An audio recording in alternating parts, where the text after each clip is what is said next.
생트쥐페리의 소설 야간 비행 8번째 우편 비행의 사명. 리비에르는 밖을 거닐면서 다시 몰려오는 불안감을 잠시 잊으려고 하였습니다. 행동, 그것도 극적인 행동만을 위해서 살아온 그에게 극적인 상황이 그 진로를 바꾸며 개인적인 것이 되는 것을 느꼈습니다. 작은 도시의 평범한 시민들이 야외음악당 주변을 산책하며 겉보기에는 행복한 삶을 살고 있는 것 같이 보이지만 그들도 사랑과 병과 죽음이니 하는 감당하기 힘든 극적인 일을 겪고 있다고 그는 생각했습니다. 그리고 그 자신은 직접 경험하는 고통들이 그에게 많은 교훈을 주고 있다고 여겨졌습니다. 그래서 나는 더 많은 것을 알게 된 것이다. 밤 11시쯤 그는 마음이 조금 가벼워지자 사무실로 발길을 돌렸습니다. 그는 극장 앞에 모인 사람들 사이를 헤치고 걸어갔습니다. 그는 네온 불빛 때문에 빛을 잃은 하늘에서 반짝이는 별들을 바라보며 생각하였습니다. 나의 우편 비행기 2대가 지금 비행을 하고 있다. 나는 오늘 밤 하늘 전체에 대하여 책임이 있다. 저 별은 이 사람들 속에서 나를 찾아내는 신호이다. 그렇기 때문에 나는 이방인처럼 고독한 느낌을 가지게 되는 것이다. 그는 음악의 한 소절을 떠올렸습니다. 어제 친구들하고 같이 들었던 어떤 소나타의 한 부분이었습니다. 그 음악을 이해하지 못한 친구들이 이런 말을 했습니다. 이 음악은 너무 지루해. 자네도 그렇게 생각하면서 다만 그걸 시인하지 않는 거지. 글쎄, 그럴지도 모르지. 라고 대답하면서 그는 이 밤처럼 그때도 고독감에 젖었습니다. 그러나 곧 자신의 고독감의 귀중한 가치를 깨달았었습니다. 아름다운 비밀을 간직한 그 음악의 메시지가 그 평범한 사람들 중에서 오직 그에게만 전해졌다는 것을 말입니다. 별의 신호도 마찬가지였습니다. 이렇게 많은 사람들의 얻기 위해서 오직 그만이 알아들을 수 있는 언어로 말해주고 있는 것입니다. 보도 위에서 누군가가 그를 떠밀었습니다. 그는 또 생각하였습니다. 나는 화를 내고 싶지 않다. 나는 사람들 속에서 서둘러 돌아가고 있는 병든 어린아이의 아버지와도 같으니까. 그 아버지의 마음속에는 그 집안의 모든 무거운 침묵을 감추고 있다. 그는 지나가는 사람들을 바라보았습니다. 천천히 산책하는 사람들 중에서 자기와 비슷한 생각을 가진 사람이 있을까 찾아보았습니다. 그리고는 등대지기들의 외로움을 생각했습니다.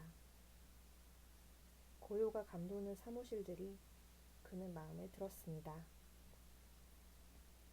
그는 사무실 하나하나를 보며 천천히 걸어갔습니다. 오직 그의 발자국 소리만이 울립니다. 타자기는 덮개 속에서 잠을 자고 있었고 잘 정리된 문서들이 들어있는 큰 캐비넷은 잠겨져 있었습니다. 그것들은 10년 동안의 경험과 노력이 기록되어 있는 문서들입니다. 그는 갑자기 은행의 지하금고를 둘러보고 있는 기분이 들었습니다. 돈이 가득 들어있는 은행의 지하금고를 찾아왔다는 느낌 말입니다. 거기 있는 장부 하나하나가 돈보다 더 소중한 것, 즉 살아 움직이는 힘, 그 자체를 저장하고 있다고 생각했습니다. 그것은 살아 움직이는 힘이지만 은행의 돈처럼 조용하게 자고 있었습니다. 그는 이제 야간 근무를 하고 있는 직원을 만나게 될 것입니다. 그 직원은 지금 생명을 존속시키기 위하여, 의지가 지속되기 위하여 근무하고 있습니다. 툴루즈에서 부에노스아이레스까지의 이 비행장에서 저 비행장으로 연결고리가 끊어지지 않도록 일을 하고 있는 것입니다. 그 사람은 자기가 얼마나 위대한 일을 하고 있는지 모른다.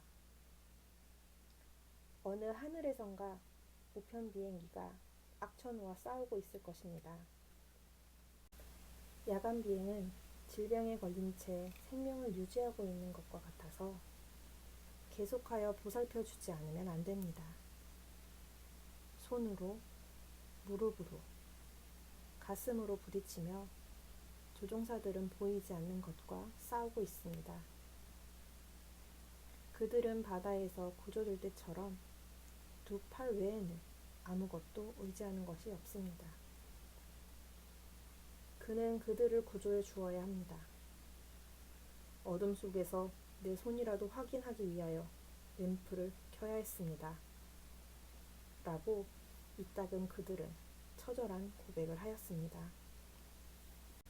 깜깜한 암실의 현상액 속에서 서서히 드러나는 사진처럼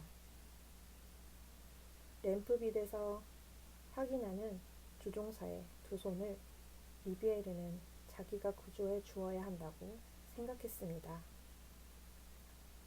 그들이 이 세상에 남아있도록 도와주어야 한다고 생각했습니다. 리비에르는 사무실의 문을 열고 들어갔습니다. 단 한 개의 램프가 사무실의 한 구석에 밝은 공간을 만들고 있었습니다. 타자기 한 대가 내는 소리가 고요를 깨트리고 있었습니다. 가끔 전화벨 소리가 울렸습니다. 그러면 당직 직원은 자리에서 일어나 계속 울리는 불안한 벨소리를 향해 걸어갔습니다. 직원의 전화 받는 내용을 들었을 때 리비에르에게 있던 불안은 사라졌습니다. 어두운 한 구석에서 아주 조용하게 주고받은 일상의 대화였기 때문입니다. 우편 비행기 2대가 비행 중에 있을 때 밤에 걸려오는 전화벨 소리는 얼마나 많은 위협을 가지고 오는가를 리비에르는 생각했습니다. 리비에르는 저녁 등불 아래에 모여있던 어떤 가족들에게 날아온 불행한 전보 한 장이 가져다주는 충격을 상상해 봅니다. 아마도 아버지는 그 내용을 보고 몇 초 동안 외마디 소리도 지르지 못할지도 모릅니다. 그것은 밖으로 소리치는 놀라움과는 아주 다른 비밀스러운 불행일 것입니다. 전화벨이 울릴 때마다 직원은 물속에서 헤엄치는 사람처럼 천천히, 잠수부가 물 위로 떠오르듯 천천히 움직여서 전화를 받고 자리에 돌아갔습니다. 거기 앉게. 내가 전화를 받겠네. 리비에르는 전화기를 들고 외부 세계에서 들려오는 소리를 들었습니다. 리비에르입니다. 약간의 소음이 들린 후 사람의 목소리가 들려왔습니다. 무선 전신국을 연결하겠습니다. 또다시 잡음이 들렸습니다. 교환기에서 플러그를 꽂는 소리였습니다. 그런 후 또 다른 목소리가 들렸습니다. 여기는 무선국입니다. 전신문을 읽어드리겠습니다. 리비에르는 전신문을 받아 적으면서 고개를 끄덕였습니다. 알았소. 중요한 내용은 없었습니다. 업무에 관한 일상적 보고였습니다. 리우데자 네이루에서는 업무에 관한 정보를 요구하였고 몬테비데오에서는 기상 상황에 대한 보고를 하였으며 멘도사에서는 장비에 관한 문의를 해왔습니다. 그것은 회사의 일상적인 업무였습니다. 우편 비행기는 어떻게 되었소? 뇌우 때문에 우편 비행기와 통신이 되지 않습니다. 알겠소. 리비에르는 이곳의 밤은 맑고 별도 빛나고 있는데 무선 기사들은 저 먼 다른 하늘에 폭풍을 느끼고 있구나 하고 생각했습니다. 그럼 다음에 또 통화합시다. 리비에르가 일어났을 때 한 직원이 다가왔습니다. 결제하실 서류입니다. 알았네. 리비에르는 이 밤에 무거운 짐을 함께 나누고 있는 이 직원에게 깊은 우정을 느꼈습니다. 그는 나의 전우이다.